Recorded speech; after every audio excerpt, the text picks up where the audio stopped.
हाँ, आज हम आपको घनानंद की भाषा के बारे में बताने जा रहे हैं। घनानंद की भाषा साहित्यिक ब्रजभाषा है। उसमें ब्रजभाषा के विविध रूप विद्यमान हैं। शुद्ध साहित्यिक होते हुए भी उसमें ब्रजभाषा का माधुर्य, बंकिमता आदि भी समाहित है। घनानंद की भाषा उनकी भावनाओं के अनुकूल प्रयुक्त की गई है। उनकी स्वच्छ प्रकृति के अनुसार प्रभावशील हुई है।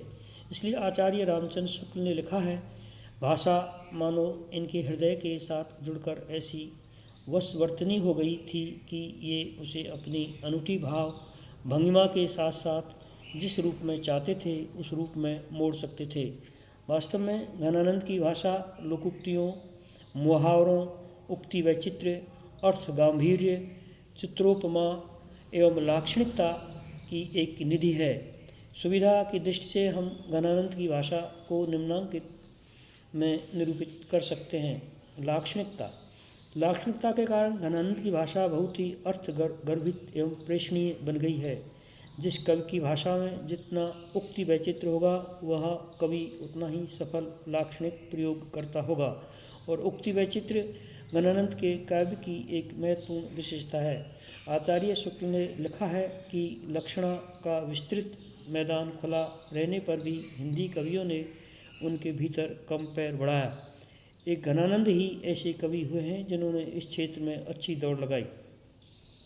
घनानंद के लाक्षणिक प्रयोग अधिकतर विरह के प्रसंगों में हुए हैं।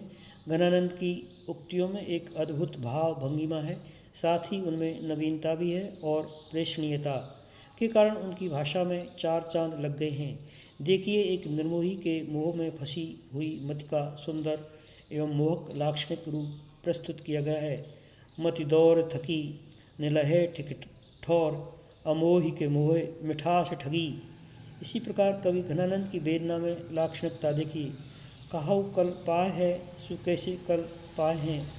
गृहिणी की आँखें दिन रात विरह में बरसती रहती हैं, लेकिन प्रियतम के दर्शन की प्यास नहीं बुझती। उन्होंने लक्षणा के सहारे इसी का निरूपण बड़ा सुंदर किया है। प्यास भरी बरसे तरसे, मुख देखन को अखिया दुखदाई। इस तरह से भूषण कवि घनानंद कवि ने प्रियतमा की दयनीय अवस्था का चित्रण करते हुए जो वर्णन किया है वह लाक्षणिकता से परिपूर्ण है। मोहि तुम एक तुम्हें मौसम अनेक आही, कहा कछु चंदई चकोरन की कमी है। इस प्रकार घनानंद की भाषा में लाक्षणिकता का गुण पूर्ण रूप से व्याप्त है और काव्य में लाक्षणिकता एवं उक्ति वैचित्र्य पाठक को प्रभावित एवं आकर्षित करने का एक अच्छा साधन है। इसलिए घनानंद का काव्य पाठकों को मुग्ध कर लेता है। प्रिय के अंगों से प्रस्फुटित होने वाला सौंदर्य कवि को कैसा प्रतीत होता है उसकी अभिव्यक्ति देखिए। अंग अंग तरंग उठई दुत की, परिहै मनोरूप अभय धर च्वय। इस प्रकार घनानंद ने कहीं आशा को पेड़ बनाकर प्राणों को पक्षी बना दिया है, कहीं कटाक्षों को बाणों का रूप दिया है, तो कहीं सुखों को पखेरु बनाकर उड़ा दिया है। इस प्रकार घनानंद के भाषागत लाक्षणिक प्रयोग अपनी भाव भंगिमा प्रेषणीयता आदि में निराले हैं। चित्रात्मकता घनानंद अपने भावों के कहीं कहीं पर ऐसे चित्र खींचते हैं कि पाठक प्रभावित हुए बिना रह ही नहीं सकता। वे अपने शब्द विधान एवं को सुकोमल भाषा के माध्यम से एक चित्रकार की भांति भावों के संश्लिष्ट एवं सुंदर चित्र खींचने में सदैव सफल रहे हैं। एक नायिका का चित्र देखिए जो कि रत क्रीड़ा से श्रांत शिथिल हो चुकी है। सुख स्वेद कनी मुख चंद्र बनी, बिथुरी अलकावली भांति भली, मदजोवन रूप छकी अखिया, अवलोकन आरस रंग रखी, घनयानन ओपित ऊंच उरोजन, चोज मनोज के ओज दली, गढ़ ढीली लजीली रसीली लसीली, सुजान मनोरथ बेली फड़ी। नाद सौंदर्य घनानंद की भाषा में ध्वन्यात्मक शब्द भी पर्याप्त रूप में मिलते हैं।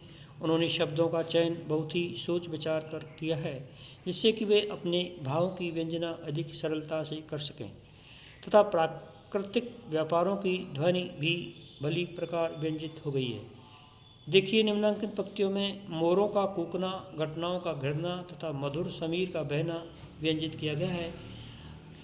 धूम घटा 14 गिरिजों गई गाढ़ करेज कलापनि फुकू के सीर समीर शरीर दहे चहके चपला चकले करी ऊके। भावानुकूलता। भावानुकूलता गणानंद की भाषा का प्रमुखतम गुण है। उनकी भाषा उनके काव्यों की अनुगामिनी है, वे भाषा के अनुगामी नहीं है।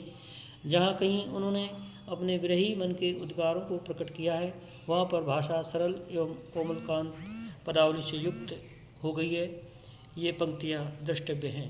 रैन दिना घुटिबो करी प्राण, झरे अखियाँ दुखियाँ झरनासी, प्रीतम की सुधि अंतर में कसके, रखी जो पसुरीन में गांसी। सामासिकता। गणानंद की भाषा में सामासिकता शब्दावली का खूब प्रयोग हुआ है, जिससे थोड़े शब्दों से बहुत बात करने की शक्ति आ गई है। एक उदाहरण देखिए। महाप्रेम संपत्ति विलास ठकुरानी है, केली कला रस आसन पान, छके घन आनंद यों करी, मीन कंज खंजन कुरंग भान भंग करे।